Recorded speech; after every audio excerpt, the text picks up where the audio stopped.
Have you ever felt it? That quiet, unsettling moment when reality hesitates? When you walk into a place for the first time, yet your body swears it has already been here.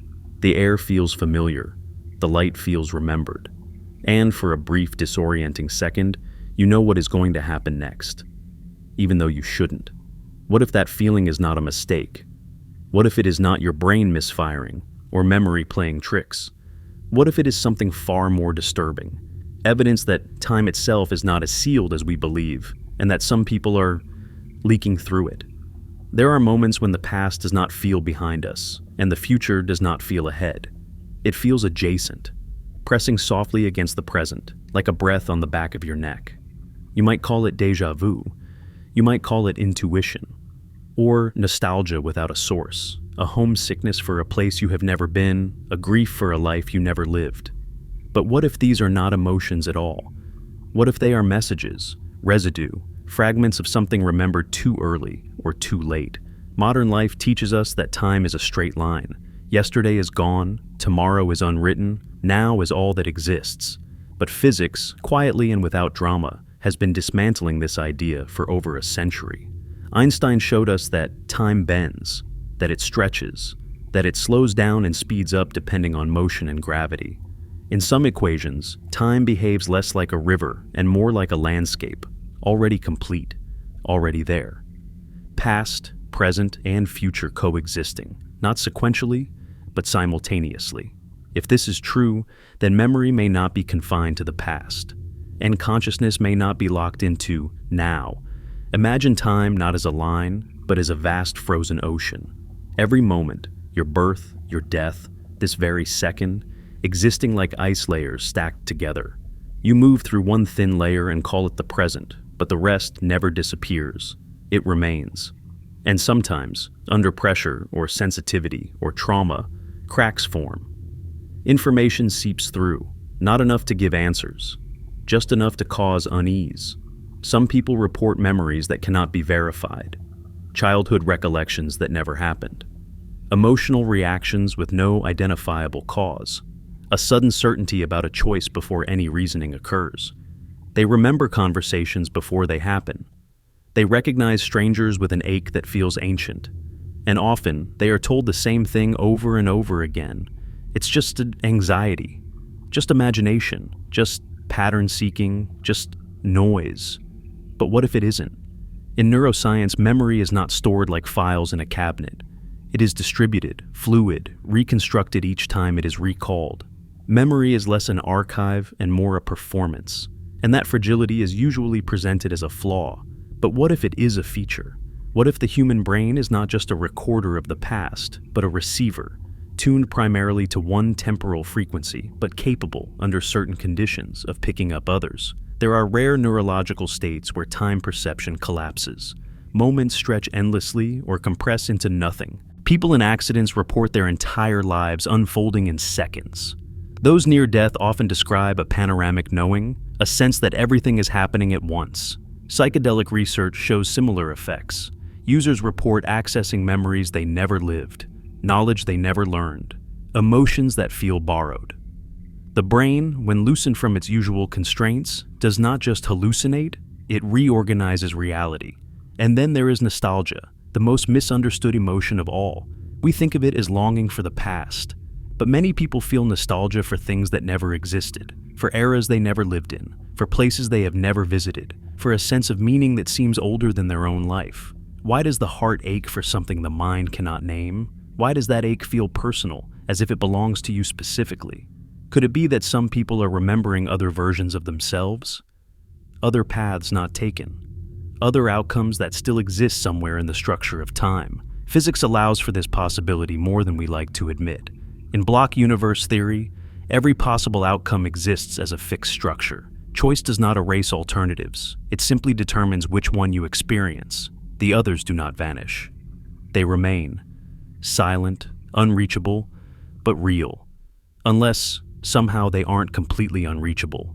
What if certain minds are porous, not broken, but thin at the boundaries, able to sense nearby timelines, adjacent futures, discarded pasts? Not with clarity, not with control, but emotionally, sensory echoes, half memories, a feeling of recognition without context. These people are often described as sensitive, creative, anxious, dissociative. As children, they feel older than they are. As adults, they feel out of phase with the world, as if they arrived early for something that hasn't happened yet. They are rarely celebrated. More often, they are exhausted. If time messengers exist, they are not prophets standing on mountains, shouting warnings. They are quiet, confused, often unaware of what they carry. Their messages are not words or images, but sensations, unease, urgency, familiarity. They don't know what is wrong, only that something is. They don't know what is coming, only that it feels remembered.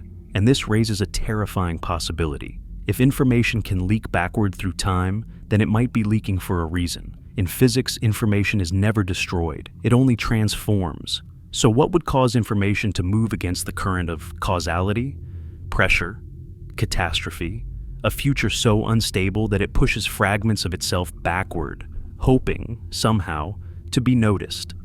You may have felt it in small ways. A decision you avoided for no clear reason, later revealed to be disastrous. A path you refused that would have ruined you. Or the opposite. A choice you made impulsively, inexplicably, that saved your life. Was that instinct? Or was it memory? Stripped of detail, surviving the journey backward? If so, then déjà vu is not repetition. It is recognition. Not of what is happening now, but of what has already happened somewhere else. Somewhere you no longer occupy. Somewhere you survived. Or didn't. This is not comforting. It does not promise destiny or purpose. It suggests something far more unsettling. That consciousness may be participating in time in ways we barely understand. That some people are burdened with fragments of knowledge they were never meant to hold, and that the mind, in trying to protect itself, translates those fragments into feelings instead of facts, because facts would break us. As this journey begins, do not ask whether time messengers are real. Ask something more dangerous. Ask whether you have ever felt out of place in your own life, whether you have mourned something you cannot name, whether you have felt watched by your own future, waiting patiently for you to remember what it already knows. If any of this feels familiar, then this story is not just about them, it is about you. There is a strange discomfort that comes after the realization settles in. Not fear exactly, not wonder either. It feels more like standing in a room you recognize, only to realize the furniture has been rearranged while you weren't looking. Segment 1 opened the door. Now we step further inside, into a quieter, heavier question. If some people remember things they shouldn't, where do those memories come from? Memory is supposed to be obedient. It is supposed to look backward, not sideways, not forward. We trust it because it feels intimate, personal, owned. My memory, my past, my experiences. But science has been slowly dismantling that ownership. Neuroscience tells us that memory is not a recording. It is a reconstruction. Every time you remember something, you are not replaying it. You are rebuilding it, adding pieces, removing others, blending emotion, expectation, and context into something that only feels stable because your brain is very good at lying to you. And yet, even within this fragile system, something stranger keeps appearing. People recall events that cannot be traced. They feel emotional weight attached to images that never happened. A person smells rain and suddenly feels grief so deep it takes their breath away with no memory attached. A melody causes a tightness in the chest, as if it belongs to a goodbye that never occurred. These are not stories, they are sensations. Raw, immediate, and deeply convincing. Psychology often labels this as confabulation or false memory. But that explanation quietly ignores a critical detail. False memories usually borrow material from real experiences. They remix, they distort. What they don't do is generate emotional certainty without narrative. And yet, that is exactly what many people experience, a certainty with no story, a knowing without context. What if memory does not originate where we think it does? In physics, information is a fundamental property of the universe, more basic than matter, more persistent than energy. Information does not disappear when things fall apart. It disperses. It entangles. It hides in correlations so subtle we don't yet know how to measure them. If that is true, then memory may not belong exclusively to the brain. The brain may simply be where memory becomes conscious. Consider this. Your body is made of atoms that are billions of years old. The carbon in your cells was forged in dying stars. The iron in your blood was created in supernova explosions long before Earth existed. You are not new matter. You are ancient matter arranged temporarily into a person. If matter carries history, why wouldn't it carry traces of information as well? There is a theory, still controversial, that consciousness is not produced by the brain, but filtered by it, like a radio tuning into a signal that already exists. Damage the radio, and the signal distorts, not because the signal is broken, but because the receiver is. If this is true, then memory might sometimes arrive from outside the boundaries we assume, not as clear images, but as emotional residue, pressure without shape. This would explain something deeply unsettling. Why certain people feel older than their age. Why some children speak with an exhaustion that doesn't belong to childhood. Why some adults feel like they have already lived through endings that haven't happened yet. It would explain why familiarity can appear without recognition, and grief without loss. In rare cases, people report something even more disturbing. Not just memories without source, but warnings without explanation. A sudden dread attached to a place. A certainty that a decision is wrong without knowing why. A pull toward a person they have never met, as if the relationship has already occurred somewhere else. These experiences are often dismissed as intuition, but intuition is just a word we use when we don't know where information comes from. What if these are memories, damaged by distance, time, and translation, but memories nonetheless? In experiments involving time perception, the brain has been shown to predict reality milliseconds before it happens. You don't experience the world in real time, you experience a carefully delayed reconstruction. Your brain is constantly guessing the future and correcting itself when it's wrong. Most of the time, the guesses are small, where a moving object will be, what sound will come next. But what if occasionally the guesses are larger, broader? What if some brains extrapolate too far? The result would not be prophecy. It would be confusion. A sense of having been somewhere before when you haven't. A feeling of repetition without repetition. The brain, mistaking prediction for recollection, files the sensation as memory. But that explanation only works if the predictions are wrong. What if they aren't? Some physicists propose that time may be symmetric, that the laws of physics work the same forward and backward. At the smallest scales, particles do not care which direction time flows. Cause and effect blur. If the universe allows influence from the future at the quantum level, then consciousness, built on that same quantum substrate, may occasionally echo backward. Not enough to change events, but enough to be felt. If so, memory without origin may actually be memory without permission. This reframes nostalgia entirely. That hollow ache is not for the past, but for coherence, for a version of events that made sense, for a timeline where things align differently. You are not longing for what was. You are resonating with what almost was, or what still is somewhere beyond your reach. And here lies the cruelty of it. If you carry fragments of other outcomes, you will never be satisfied with this one. Life will feel slightly off, like a song played in the wrong key. You won't know what's missing, only that something is. And society will tell you to be grateful, to be present, to stop overthinking. But presence does not erase resonance. For those who experience this, memory becomes a burden. They doubt themselves constantly. They question their sanity. They search for validation in stories, in science, in spirituality, anything that explains why their inner world feels older, heavier, and more crowded than it should. Many of them never speak about it. Not because it isn't important, but because it sounds impossible. And impossibility is lonely. If time messengers exist, they are not chosen. They are not special in a flattering way. They are simply misaligned, tuned slightly off-center in a universe that punishes deviation. Their memories don't guide them cleanly. They haunt them. They don't arrive as answers. They arrive as questions that never stop asking themselves. As we move forward, we must confront something uncomfortable. If memory can exist without origin, then identity may be just as unstable. If you remember things that didn't happen to you, then who exactly are you? And how much of what you feel is truly yours? Because if the mind can borrow memory, then it may also borrow pain. Before we go any further, we have to slow down, because this is the point where curiosity quietly turns into something heavier. Segment 2 suggested that memory might not belong exclusively to the past.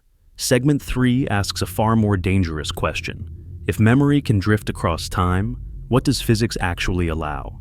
And more unsettling still, what does it quietly imply?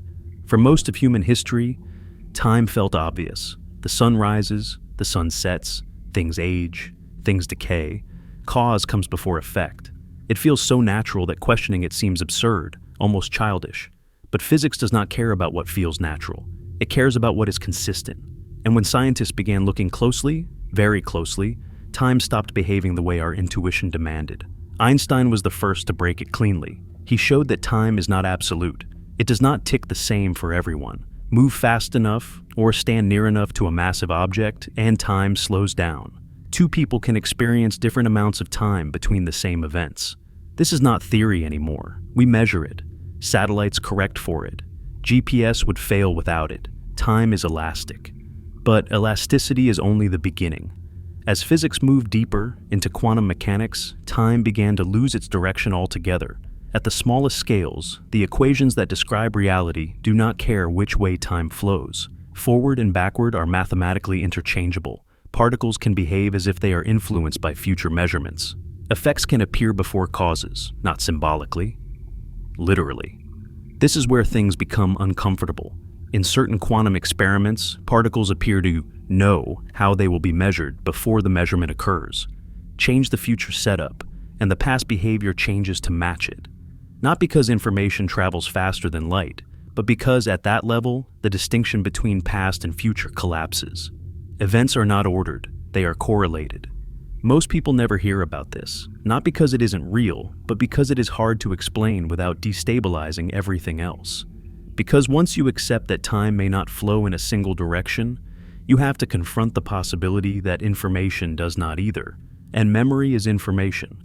Now, imagine the universe not as something unfolding, but as something already complete. This is known as the block universe model. In this view, every moment exists eternally. Your birth, your death, this exact second. They are not created and destroyed, they simply are. Consciousness moves through them like a flashlight scanning a frozen structure.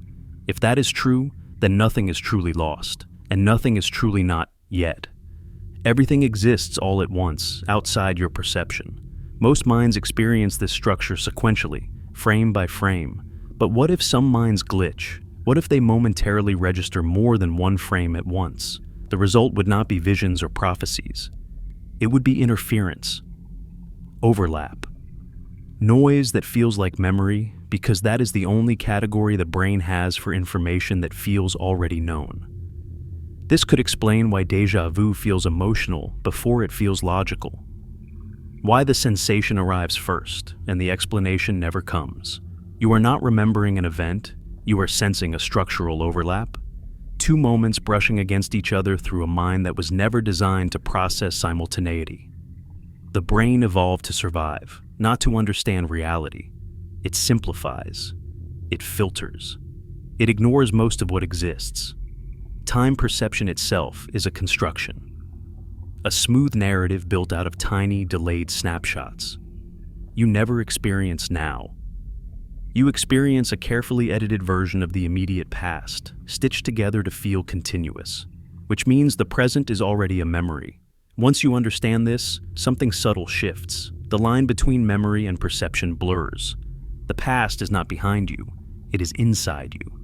The future is not ahead of you, it is statistically influencing you right now through prediction, anticipation, and probability. Physics calls this retrocausality, the idea that future states can affect present ones. It sounds absurd until you realize that we already accept weaker versions of it. Expectations shape perception. Fear alters outcomes. Belief changes behavior, which changes results. The future, imagined, reshapes the present constantly. Now imagine a future not imagined, but real. A future state so intense, so information-dense, that it leaks backward through the probabilistic structure of reality. Not clearly, not cleanly, but emotionally, subconsciously, as pressure. In this view, time messengers are not sent. They are formed. They are the byproduct of stress within the timeline itself. The universe under strain, attempting to stabilize, offloading fragments of itself into receptive minds. Not instructions, not answers, just tension. This would explain why these experiences often accompany anxiety, dissociation, creativity, or trauma. These states loosen the brain's filtering systems. They thin the barrier between conscious narrative and raw signal. The mind becomes less certain about what belongs where, and certainty is the gatekeeper of time. When certainty weakens, things slip through. People who experience this often describe a sense of urgency without direction, a feeling that something is wrong, but they cannot say what, a pull toward meaning, toward explanation, toward resolution. They feel like they are late for something, or early, or both at once. They live with a quiet pressure that never fully releases, and society offers them two choices: ignore it or pathologize it. But neither option resolves the experience itself, because the experience does not feel like a disorder. It feels like information trying and failing to assemble itself into coherence. There is another concept in physics worth considering: entropy. The universe moves toward disorder, information spreads out, structure decays, but life is a local reversal of entropy. It builds order temporarily, against the current. Consciousness is an even sharper reversal, a pocket of organization that can model reality itself. What if consciousness also resists temporal entropy? What if it attempts instinctively to preserve information across time? Not intentionally, not heroically, but mechanically, the way heat moves, the way pressure equalizes. In that case, memory leakage would not be mystical. It would be inevitable and deeply tragic. Because to remember something out of time is to feel responsible for it without knowing why, to carry urgency without instructions, to sense danger without a map. These people are not chosen to save anything. They are simply exposed to more of the structure than they can process. And exposure without comprehension is suffering. As we move forward, the question is no longer whether time messengers could exist. Physics leaves that door open more than it ever admits publicly. The real question is this: if the universe leaks information backward, what kind of future would generate enough pressure to cause it? Because cracks do not form without force, and whatever is coming, whatever has already happened somewhere, may already be touching the present through the minds least equipped to defend themselves against it. If this pressure exists, if information truly bleeds across the structure of time, then it would not touch everyone equally. Most minds are sealed tightly, optimized for survival, efficiency, and social coherence. They filter aggressively. They discard ambiguity. They need the world to make sense. But some minds are built differently. Not better, not worse, just thinner at the edges. These are the people who feel too much, too soon. The ones who notice patterns where others see noise. The ones who feel exhausted by ordinary life, not because it is difficult, but because it feels slightly unreal, like a rehearsal that never becomes the main performance. They often say the same things without knowing why. I feel older than I am. I don't feel like I belong to this time. It's like I'm waiting for something, but I don't know what. From the outside, they are labeled sensitive, anxious, creative, detached. From the inside, they feel porous. Thoughts bleed into emotions. Emotions bleed into sensations. Time itself feels unstable, too fast in some moments, painfully slow in others. They remember conversations with perfect clarity, but forget entire weeks. They feel deeply connected to strangers and distant from people they love. Their inner world is loud, crowded, and restless. Neuroscience offers partial explanations. Some brains show weaker boundaries between networks that are usually kept separate. The default mode network, responsible for internal narrative and memory, blends more easily with sensory and emotional systems. The result is vivid imagination, intense introspection, and heightened empathy. But it also comes with a cost: difficulty distinguishing signal from noise. And yet, that same looseness may be precisely what allows something else to come through. Throughout history, individuals described as visionaries, mystics, or prophets often shared these traits. They were sensitive to sound, overwhelmed by crowds, prone to dissociation. Many suffered physically. Many withdrew from ordinary life. They did not experience their insights as gifts. They experienced them as burdens, as intrusions they could not turn off. Even today, children sometimes report memories that do not belong to them. They speak of other lives with disturbing specificity. Names, places, emotions they could not have learned. Most of the time, these stories fade as the child grows. as the brain hardens, as the filters strengthen. Whatever was open slowly closes, but not always. Some people never fully seal. Trauma can do this. Prolonged uncertainty, isolation, anything that fractures the sense of a stable narrative self. When the mind stops trusting its own continuity, it becomes receptive, not deliberately, automatically. Like a crack forming in ice under pressure. These individuals often feel like antennas without control. They don't receive clear messages, they receive interference, a low hum of urgency, a constant sense of misalignment. They are deeply intuitive, yet rarely confident. They feel responsible for things they cannot name, guilty without knowing what they did wrong. This is not romantic. It is exhausting. If time messengers exist, they are not heroes. They are not selected. They are simply unable to fully shut out what others never notice. Their nervous systems are tuned slightly off-center in a universe that demands conformity. And because of that, they experience more of the underlying structure without the tools to interpret it. Think of it like this. Imagine living next to a highway no one else can hear, a constant vibration beneath everything. You cannot see the cars, you cannot identify their direction, but you feel the tremor through the floor, day and night. Other people tell you it's nothing, that you're imagining it, that you should relax, but your body knows better. This explains why so many of these individuals search obsessively for meaning. They are not curious for curiosity's sake. They are trying to stabilize themselves, to build a narrative strong enough to contain what they feel. They turn to science, philosophy, spirituality, not because they are indecisive, but because no single framework is large enough. They sense that something is wrong with time, with memory, with causality, but they cannot point to it. And without a shared language, the experience becomes isolating. You begin to doubt yourself, to wonder if you are broken, to suppress what you feel just to function. But suppression has consequences. When information cannot be expressed, it turns inward. Anxiety becomes chronic. Sleep becomes fractured. Dreams become intense. The boundary between waking and memory blurs further. The very attempt to ignore the signal amplifies it. And so, the cycle tightens. This raises an uncomfortable possibility. What if the people most affected by memory leakage are not malfunctioning, but overloaded? What if they are experiencing too much reality, not too little? What if their suffering is not a flaw, but a side effect of exposure? If the universe is a completed structure under strain, then any attempt to correct itself would not look like intervention. It would look like pressure-seeking release. And the weakest points, psychologically, neurologically, would feel it first. This does not mean these individuals are meant to act. Most of them never do anything dramatic. They live ordinary lives, quiet ones, but they carry an undercurrent of tension that never fully resolves. They feel like witnesses to something just out of view, like survivors of an event that hasn't happened yet. And here is the most unsettling part.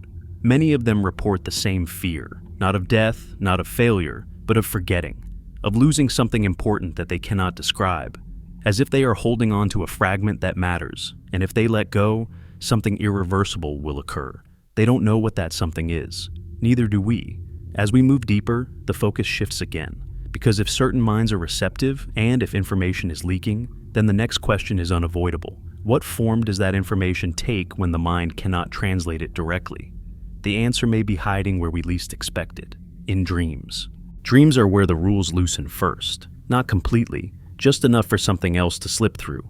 When the mind powers down its defenses, when logic releases its grip, time begins to behave strangely. Minutes stretch into lifetimes, years collapse into a single image. People you haven't seen in decades speak with perfect clarity. Places you have never visited feel intimate, detailed, inhabited.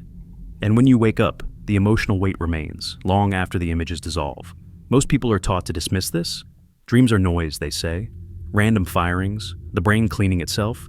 But that explanation has always felt thin, especially to those who experience dreams that feel less like stories and more like memories. Not symbolic, not metaphorical, specific, coherent, persistent. There are dreams that don't fade. They stay with you for years. You remember the layout of rooms that don't exist. You remember conversations that never happened. You remember faces that feel important, though you've never seen them in waking life. And sometimes, disturbingly, you later encounter pieces of those dreams in reality. A place, a phrase, a situation. Not exact, but close enough to make your stomach drop. This is often labeled coincidence or pattern recognition. But consider how rarely ordinary dreams produce this effect. Most dreams vanish within minutes. Their logic disintegrates under daylight. Yet, some dreams behave differently. They feel anchored, as if they belong somewhere else and merely visited you for the night. Neuroscience tells us that during dreaming, especially in REM sleep, the brain's predictive systems are highly active, while sensory input is almost entirely shut off. The mind is simulating reality without external data. It is generating entire worlds internally. But prediction is not imagination. It is extrapolation. The brain is not inventing randomly. It is projecting forward based on information it already has. The unsettling question is, how far forward can it project? There are documented cases of people dreaming about events before they occur. Accidents, encounters, deaths. The details are rarely perfect, but the emotional core is exact. The fear arrives early. The grief rehearses itself. And when the real event finally happens, the dream no longer feels like fiction. It feels like confirmation. Skeptics argue that the brain dreams constantly, and we only remember the dreams that later align with reality.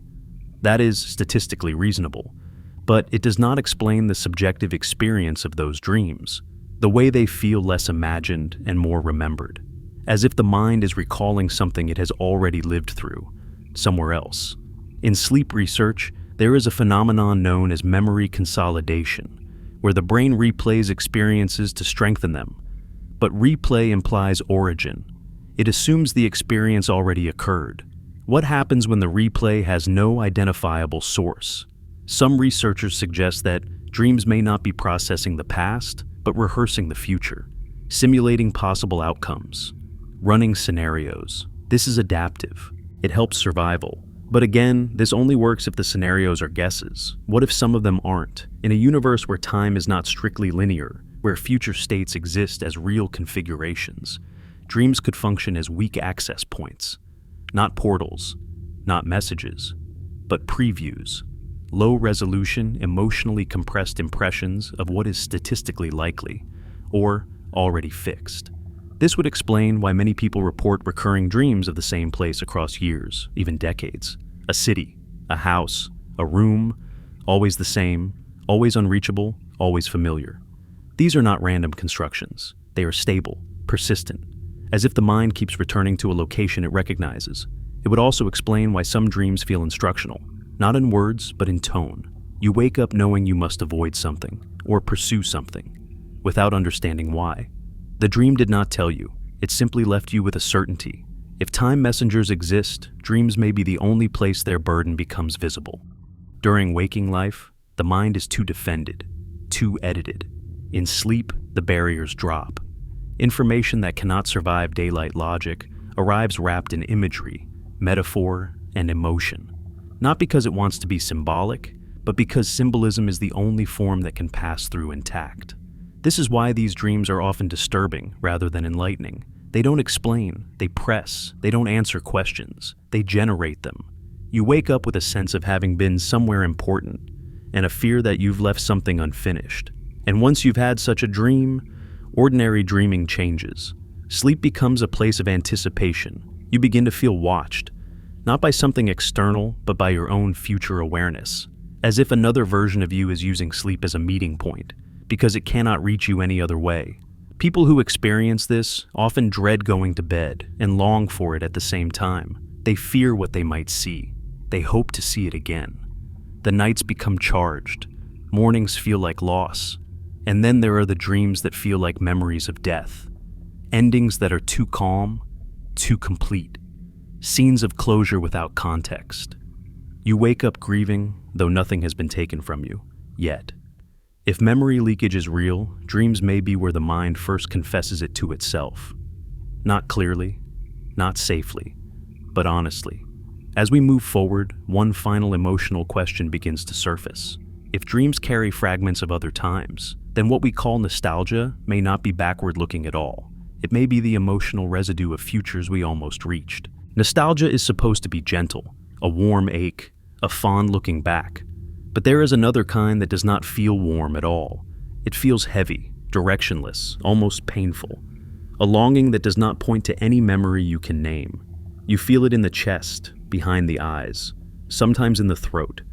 A sense of missing something essential, yet impossible to identify. And the more you try to explain it, the more it slips away. This is not nostalgia for childhood, not for a song, a place, or a person you lost. This is nostalgia without origin, an ache for something that never happened here. Psychologists have a word for this feeling, though it rarely gets the attention it deserves: anemoia. Nostalgia for a time you never experienced, a longing for eras you were never part of. People feel it for decades they didn't live in, for civilizations long gone, for futures that feel more real than the present. And what's unsettling is not that people feel this, but how deeply personal it feels, as if the longing belongs to you specifically, not humanity in general. Why would the mind ache for something it never had? If memory were purely backward-facing, this would make no sense. You cannot miss what you never experienced. You cannot grieve what never existed. And yet, people do, with an intensity that borders on mourning, a sadness that feels earned, not imagined. This is where the emotional cost of memory leakage becomes impossible to ignore. If you are sensitive to other timelines, other outcomes, other versions of yourself, then nostalgia becomes a trap. You are constantly brushing against lives you did not live, choices you did not make, endings you did not reach. And every time you feel that resonance, your present life feels thinner by comparison, less complete, less aligned. You begin to feel like you arrived at the wrong version of your own existence. This creates a quiet dissatisfaction that nothing seems to cure. Success doesn't fix it. Relationships don't fix it. Even happiness doesn't fully fix it. Because the ache is not about lack, it's about mismatch. A sense that this timeline is close, but not quite right. Like standing one step to the left of where you were supposed to be. For people experiencing this, nostalgia is not comforting. It is destabilizing. It whispers that something was lost before you ever knew it, that you missed something without being late, that you survived something without remembering it. And this feeling tends to intensify during certain moments. Twilight, rain, empty roads, familiar places seen at unfamiliar times. It surfaces when the world feels liminal, unfinished, between states. Because liminal spaces weaken the mind's grip on linear time, they feel like thresholds. And thresholds are where memory leaks most easily. There is a reason why nostalgia often arrives without images. It is not trying to show you something, it is trying to align you with something. An emotional frequency that once made sense elsewhere. The pain comes from the fact that alignment no longer exists. This reframes longing entirely. You are not longing for the past. You are longing for coherence, for a version of reality where the emotional equation's balanced, where what you felt had a place to land. If physics is right, if all possible outcomes exist as real structures, then your mind may still be resonating with versions of yourself that experience different resolutions. And every time you feel that resonance, you are reminded of what this version lacks. This also explains why nostalgia can feel so specific, yet so vague. You know exactly what you're missing emotionally, but you cannot describe it in words, because words belong to this timeline, and the feeling does not. For time messengers, nostalgia becomes a form of grief without closure. There is no funeral, no goodbye, no proof that what they are missing ever existed. And so the grief becomes chronic, subtle, backgrounded. It seeps into everything. They may appear calm, functional, but inside, there is a constant pressure to return to something, somewhere that cannot be named. This is why they are often drawn to art, music, philosophy. These are not hobbies. They are coping mechanisms, attempts to recreate a resonance that feels lost. Music, especially, can feel devastating to them. Certain melodies don't just sound beautiful, they feel like reminders, like echoes from a life just out of reach. A song can collapse time, making the present moment feel unbearable by comparison. And when the song ends, the loss hits all over again. This is not romantic suffering, it is disorientation, living with one foot emotionally planted in a reality you cannot access.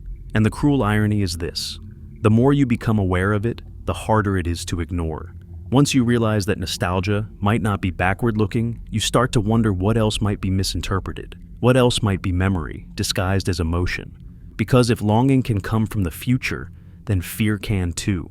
As we continue, we need to look at the smallest, quietest ways this information might be arriving. Not in dreams, not in memories, but in ordinary moments so subtle they are almost invisible.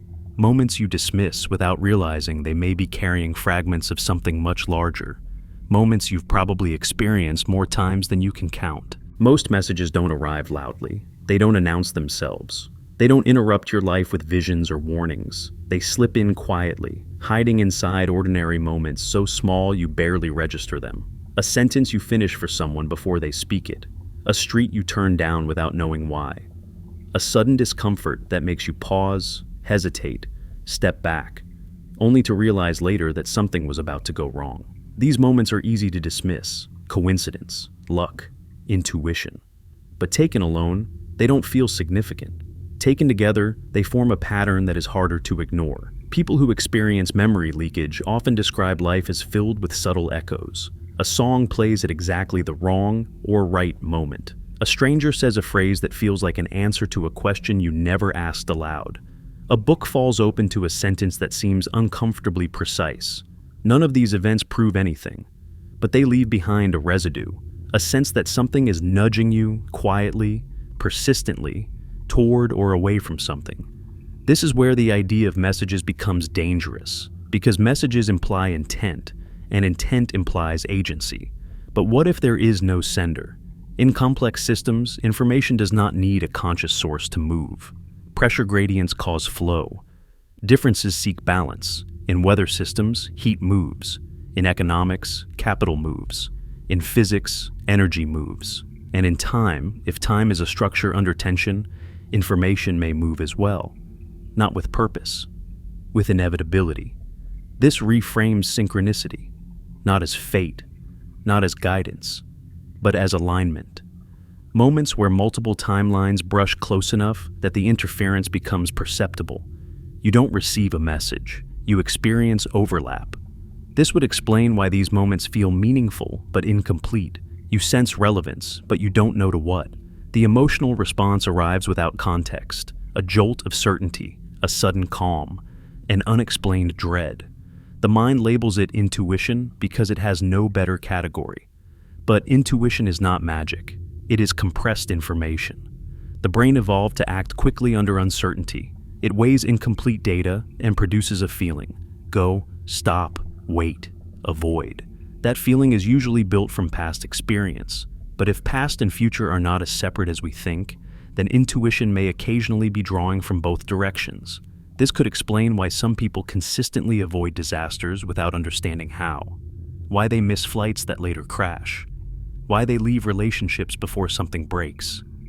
Why they feel compelled to be somewhere at a precise moment that later proves crucial. These stories are often told as luck.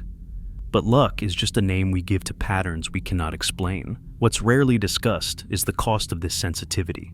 Living this way is not reassuring, it is destabilizing. You stop trusting your reasons and start trusting your feelings. But feelings change, they conflict.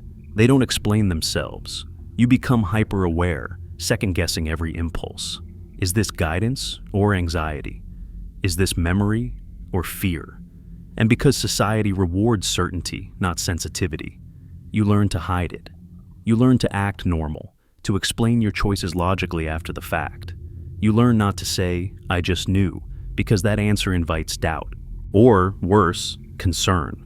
Over time, this creates a split. Your inner experience diverges from your outward narrative. You live two timelines at once, the one you explain and the one you feel.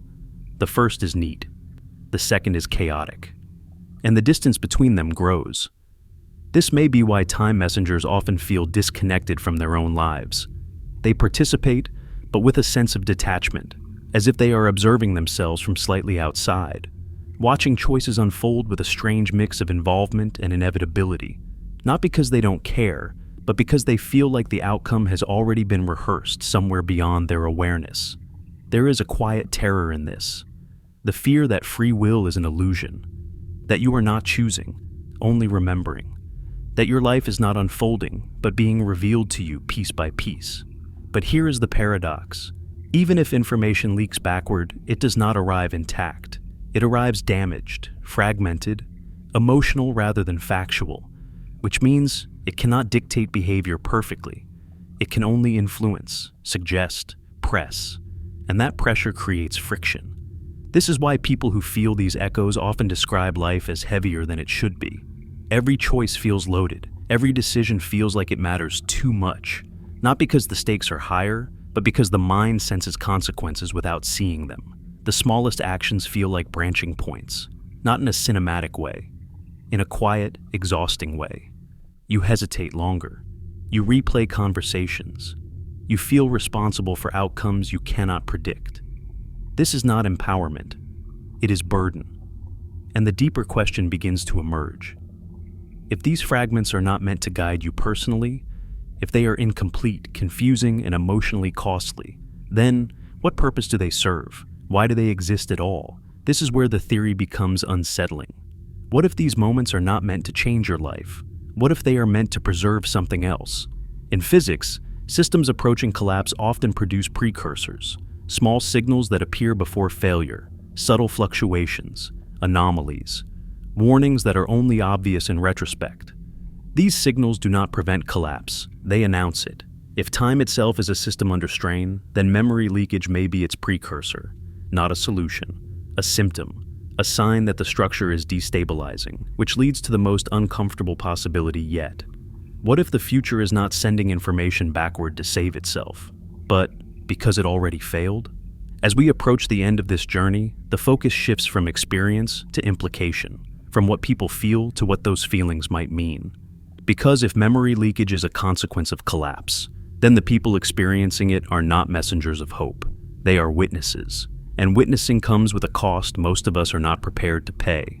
If the future has already failed somewhere, if collapse has already occurred in a version of reality that still exists alongside this one, then everything we have discussed takes on a different weight. Memory leakage stops being mysterious and starts becoming tragic. Not a gift, not a warning, a residue. In physics, when a structure fails, it does not disappear cleanly. It leaves behind stress patterns, fracture lines, echoes of strain that propagate outward. The collapse of a star produces gravitational waves that ripple across the universe long after the star itself is gone. The event is finished, but its influence is not. If timelines behave similarly, then the end of one outcome would not remain contained. It would distort nearby outcomes, press against them, bleed into them, and consciousness, because it is sensitive, because it models reality internally, would feel that distortion first. This reframes the idea of trying to change the future. What if nothing is trying to be changed? What if what you feel is not urgency, but aftermath? Not instruction, but consequence? Many people who experience these sensations describe something very specific. Not fear of what might happen, but sadness for something that already feels lost. Even when nothing has gone wrong yet, even when life appears stable, the emotional tone is not anticipation. It is mourning. You don't feel like something bad is coming. You feel like something important already happened, and you arrived after. This is the signature of a witness, not an agent. In catastrophe theory, systems often give off signals before collapse, but they also give off echoes after. The system is still standing, but it is no longer the same internally. The structure remembers the stress. It carries it forward, embedded in its behavior. If time is a structure, and all serious physics increasingly suggests that it is, then the same rules may apply. A future collapse would not rewind and fix itself. It would coexist. And the emotional imprint of that collapse could diffuse backward through the system, seeking equilibrium. Not to warn, to be carried. This is why the people most affected rarely feel empowered. They feel tired, overburdened. They don't feel like they have a mission. They feel like they are holding something fragile that they don't understand and were never trained to protect. They often ask the same quiet question in different forms. Why does this feel like it's already too late? And that question is devastating because it doesn't invite action. It invites grief. If this interpretation is correct, then time messengers are not here to prevent disaster. They are here because prevention failed somewhere else. They are part of the universe's way of not forgetting itself completely, of distributing the weight of loss so that it does not remain isolated in a single outcome. This would explain why these experiences feel emotionally heavy, but informationally thin. You are not meant to know what happened. Knowing would not help. Knowing would only paralyze you. What is being preserved is not data, it is meaning. The emotional truth that something mattered. In this sense, time messengers are closer to memorials than messengers. Living monuments to paths that no longer dominate reality, but still exist within its structure. They carry the emotional fingerprint of endings that occurred elsewhere, so that the universe does not become empty of consequence. And this is where the idea becomes almost unbearable. If you feel this way, if you carry this weight, it may not be because something terrible is coming. It may be because something terrible already happened, and you survived the version where it didn't. That survival is not triumphant, it is disorienting. You wake up in a world that continues as normal, while part of you knows, without knowing how, that something fundamental broke somewhere nearby in the structure of reality. You feel relief and grief tangled together, gratitude contaminated by sadness, safety mixed with loss. You cannot explain it to anyone. There is no language for surviving something you don't remember living through. There is no ritual for mourning an outcome that technically still exists, so you carry it quietly. This is why many people experiencing memory leakage feel a strange responsibility toward the present moment. Not to fix it, not to optimize it, but to witness it carefully, to pay attention, to remember small things, to be gentle with existence itself, as if reality is fragile, as if it deserves care. They are not trying to save the world. They are trying not to let it become meaningless. As we approach the final movements of this story, one question remains. If some people carry this burden, if they live with echoes of outcomes that no longer define reality, then what happens to them? What does it do to a human life to function as a container for unresolved futures? The answer is not dramatic. It is slow. It is quiet. And it changes everything about how you exist in the world. Living this way does not announce itself. There is no moment where you realize, clearly and confidently, that you are carrying something others are not. It reveals itself gradually, through small erosions, through fatigue that sleep doesn't fix, through a sense of distance that grows even in the middle of connection, through the feeling that you are always translating yourself, simplifying what you feel so it can survive contact with the world. People who carry these echoes often look functional from the outside. They work, they laugh, they show up. But internally they are managing a constant background pressure, a vigilance that never fully turns off. It's not anxiety in the usual sense. It's not fear of specific outcomes. It's the sense that reality itself is precarious, that meaning is fragile, that something important could slip away if you stop paying attention. This creates a strange relationship with time. The past feels dense, emotionally heavy, even when nothing dramatic happened there. The future feels both urgent and unreachable, and the present, where most people live comfortably, feels narrow, temporary, like a ledge rather than a home. This is why many of these individuals struggle with ordinary ambition, not because they lack motivation, but because conventional goals feel hollow. Money, our status, milestones, these things feel thin when you are carrying emotional knowledge without context. You are not disinterested in life. You are overwhelmed by it. Every moment feels like it matters too much to waste on things that don't resonate. And resonance becomes the central problem, because when you are attuned to echoes, everything else feels muted. Conversations feel repetitive. Social rituals feel scripted. You sense that people are moving forward confidently, while you are pausing, listening for something they cannot hear. This doesn't make you superior. It makes you lonely. There is also guilt. A quiet, persistent guilt that has no clear source. Guilt for being safe. Guilt for being here.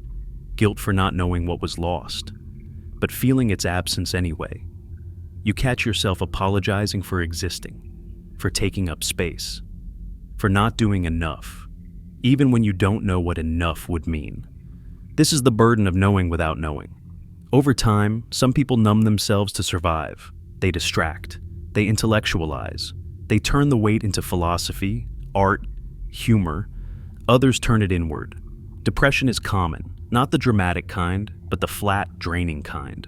The kind where joy is possible but never complete, because it is always accompanied by an aftertaste of sadness. relationships become complicated. You can love deeply, but there is always a sense that you are holding something back.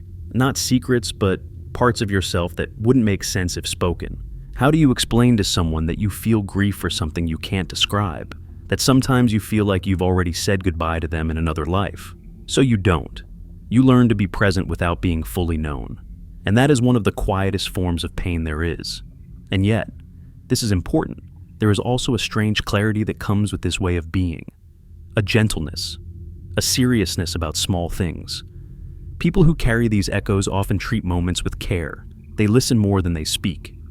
They remember details others forget. They are drawn to beauty not as entertainment, but as proof that something still matters. They may not feel like they belong to the world, but they take responsibility for it anyway. This suggests something crucial. Whatever this phenomenon is, memory leakage, temporal resonance, echo, it does not turn people into prophets or leaders. It turns them into witnesses. People who hold meaning steady when certainty dissolves. People who remember that existence is fragile, even when everything appears normal. And that fragility shapes how they move through life. They don't rush meaning. They don't trivialize suffering. They don't assume tomorrow is guaranteed. Not because they are pessimistic, but because they feel, viscerally, that outcomes are contingent. That reality is one choice away from becoming something else. This is not a glamorous role. It offers no validation, no proof, no relief. But it does something subtle and profound. It keeps the universe from becoming numb to its own history. It ensures that even paths not taken leave an imprint, that nothing important vanishes without being felt by someone. As we reach the final segment, everything comes into focus, not as an answer, but as a quiet acceptance. Because if some people are carrying these echoes, then the question is no longer whether they are real. The question is what it means to live well while holding them, and whether the purpose of remembering, out of time, is not to change the story, but to honor it. There is a moment, usually late at night or early in the morning, when the noise of the world finally drops low enough for something deeper to surface. It is not a thought. It is not an image. It is a sensation that rises slowly, like pressure equalizing in the chest. A sense that you are standing inside something much larger than your own life. That your existence is not isolated, not self-contained, but threaded through with other moments, other outcomes, other versions of reality that never fully went away. In those moments, time stops feeling like a direction and starts feeling like a presence. You realize that what you experience as now is not a point, but a narrow window, a thin slice cut from something vast and unmoving. And you, somehow, are aware of the thickness beyond the slice. You feel the weight of moments you did not live, choices you did not make, endings you did not reach. Not as images, not as stories, but as a low emotional gravity that pulls on everything you do. This is where language fails most completely, because the mind wants to organize this feeling into meaning. It wants to turn it into destiny or purpose or explanation. But the feeling resists that. It does not want to be understood. It wants to be acknowledged. What you carry does not ask you to solve it. It asks you to stay present with it. If time truly exists as a structure rather than a flow, then every version of events is equally real. Every life you could have lived still exists as a pattern in that structure. Every mistake that didn't happen, every love that never formed, every disaster narrowly avoided, they do not vanish. They remain, silent, unobserved, but intact. And consciousness, which evolved to move through one narrow path, occasionally senses the density around it. That sensation is not knowledge, it is proximity. You are close to something you cannot enter. This closeness is often mistaken for anxiety. But anxiety has an object, even if it is vague. This feeling does not. It is not about what might go wrong. It is about what already exists beyond your reach. It is the emotional response to excess reality. And excess reality is overwhelming. So the mind does what it always does when faced with too much. It compresses. It turns overwhelming structure into simple feelings. Nostalgia, déjà vu, longing, dread, familiarity, a sense of having been here before. These are not errors, they are translations. Crude, lossy compressions of something far more complex than the human mind can hold. You are not remembering events, you are sensing structure. This is why these experiences often arrive without images. Images are too specific, too tied to narrative. What you feel is broader than story. It is closer to atmosphere, mood, the emotional weather of nearby possibilities. And living with this awareness changes you. You become careful, not because you are afraid, but because you sense how contingent everything is. You see how easily things could have gone differently. How little separates this moment from another, where you would not be here at all. Gratitude becomes quieter, heavier, less celebratory, more reverent. You stop demanding that life justify itself. You stop asking why things happen the way they did, because you feel deeply that there were many other ways, and that none of them were guaranteed. Meaning stops being something you extract from outcomes, and starts being something you practice in attention. Attention becomes an ethical act. To notice something is to stabilize it, briefly, in awareness. To witness is to affirm existence, even if only for a moment. And in a universe where outcomes collapse and diverge endlessly, witnessing may be the only form of preservation available. This is why those who carry these feelings often feel drawn to small, fragile things, to moments that will pass unnoticed by most people. The way light shifts in a room, the exact tone of a voice just before someone laughs, the silence after a sentence that mattered more than either speaker realized. These moments feel important because they are, not in a cosmic sense, in a human one. If reality is layered with unrealized paths, then every lived moment is a kind of survivor. It exists not because it was destined, but because it was selected. And selection, without destiny, demands care. This care does not look like urgency. It looks like patience, like listening, like refusing to flatten experiences into cliches or lessons too quickly. You learn to let things remain unresolved. You allow questions to stay open. You resist the impulse to reduce everything to a moral or a conclusion, because reduction feels like loss, and you have already felt too much of that. Over time, the fear that once accompanied these sensations begins to soften, not because the mystery resolves, but because you stop treating it as a threat. You realize that whatever you are sensing has always been there. That time was never as simple as you were taught. That certainty was always an illusion maintained for comfort. And comfort, while useful, is not the same as truth. Truth is often quiet, incomplete, emotionally demanding. It does not rush to reassure you. It asks you to stay with it anyway. So, if you feel out of place, it may not be because you don't belong here.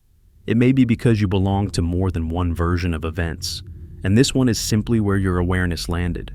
If you feel grief without a story, it may not be pathology. It may be residue.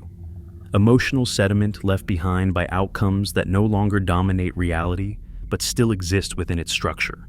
And if you sometimes feel like your life is an echo rather than an origin, that does not mean it is less real. Echoes only exist because something mattered enough to make a sound in the first place. You do not need to do anything with this understanding. You do not need to explain it to anyone. You do not need to turn it into identity or belief. You only need to let it change how gently you move through the world. Because gentleness, in a universe this complex, is not weakness. It is precision. It is the recognition that reality is layered, that outcomes are fragile, that meaning is not guaranteed by structure alone. Meaning emerges when someone is present enough to feel the weight of what could have been, and still choose to care about what is. And maybe that is the quiet truth beneath everything you felt. Not that you are remembering the future, not that you are broken or special, but that you are capable of holding more reality than most people are taught to notice. And you are still here, paying attention.